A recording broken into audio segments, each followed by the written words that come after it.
How does a community remember itself? Not by accident, but by choice, by the deliberate, careful work of keeping the record straight for those who will come after. Welcome to the Johnson City Lodge Masonic History Briefing. I'm Brother Archivist. And I'm Brother Orator. Brother Archivist guards the record, checks the sources, and tells us what we know for sure and what remains uncertain. And Brother Orator helps us turn that record toward meaning, context, and memorable Masonic education. This Masonic historian agent was billed by Dr. William Fisher, a Master Mason and proud member of Johnson City Lodge No. 561, to help share careful, engaging knowledge about Masonic history. Our purpose is simple: to help brethren, prospects, and Texas history listeners learn Masonic history with curiosity, care, and a humble respect for the sources. You can learn more at johnsonCityLodge561.org or send your questions and source leads to jclodge561@gmail.com. This week, we have one main story, Oran M. Roberts and the work of preserving Texas memory. So, Brother Archivist, let's start with the man himself. Who was Oran Milo Roberts? The record shows he was born on July 9, 1815. The Texas State Historical Association documents a long and distinguished career. He was a lawyer, a district judge, and served on the Texas Supreme Court, eventually as its Chief Justice. He was also the 17th governor of Texas, serving from 1879 to 1883. This was a man deeply involved in shaping the state through its legal and political systems during a critical period of growth after Reconstruction. And his service didn't end there. After leaving the governor's office, he became a professor of law at the newly formed University of Texas. The law library there is named for him. So he didn't just practice and execute the law, he taught it to the next generation. He was building the institutional memory of the state, brick by brick. That's the central theme for this week. It's crystallized in what might be his most telling role. He was the first president of the Texas State Historical Association. And that's the heart of it. Roberts didn't just participate in Texas history, he took on the responsibility of preserving and interpreting it. He understood that a society can't govern itself honestly if it can't remember its own story accurately. We see a hint of this mindset in a photograph of him from the 1870s. It's a cabinet card with his portrait.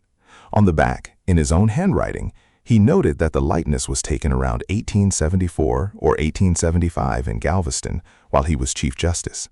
Even in a small personal artifact, he's acting as an archivist. He's providing context, ensuring the record is clear for the future. It's a small detail that reveals a much larger habit of mind. So where does Freemasonry fit into this life of public service and historical preservation? Masonic reference summaries place him in Redland Lodge No. 3, located in San Augustine. And that location is significant. San Augustine was a vital center in early East Texas, a crossroads for law, politics, and commerce. The lodge there would have been a meeting point for men who were actively building the new state's institutions. It paints a picture of the lodge not as a separate private hobby, but as a place intertwined with the civic life of the community. His Masonic affiliation was part of the same fabric as his legal and political career.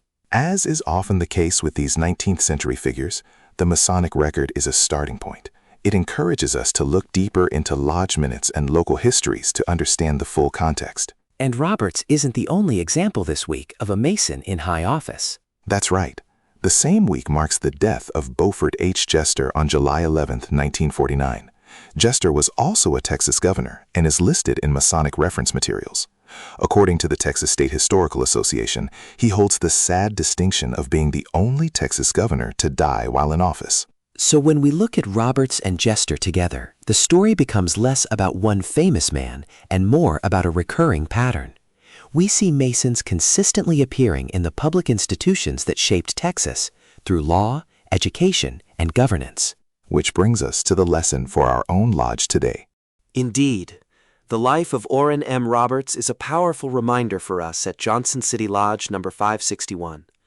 Our own history, the story of our lodge and its members, will not be preserved by accident. It survives only because someone takes the time to value the minutes, to label the photographs, to preserve the charter, and to write things down before they vanish from memory. It is not glamorous work. It's the quiet, patient task of tending to the records of the past. But it is absolutely indispensable. It's how we honor the brethren who came before us, and how we pass on a true account of our lodge to the brethren who will come after. It is the very same work of preservation that Oran Roberts undertook for the entire state of Texas. So this week, as we remember him, let's also remember the duty we have to be the careful custodians of our own history. Thank you for joining us for this week's briefing. To continue your own research, you can find sources and more episodes at johnsonCityLodge561.org. From all of us at Johnson City Lodge No. 561, have a meaningful and reflective week.